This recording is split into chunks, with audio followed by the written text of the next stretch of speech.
Hey guys, in this video, I will show you how you can make audio ID public in Roblox. So without further ado, let's get started. First of all, you need to go to create.roblox.com and then press on creations here. Then go to development items, then select audio. And if you haven't already, you need to upload an audio. I already uploaded, so I just need to press on the audio. And then you need to make sure that this option is enabled to make audio public. But before that, as you can see here, you need to get approval to distribute, right? You need to submit for review. You need to make sure that you pass ID verification. Then you need to put these options here, press submit.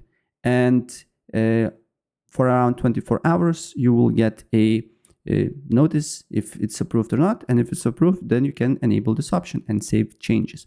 That's pretty much it. If I helped you out, please press like and subscribe for more. Take care. Bye.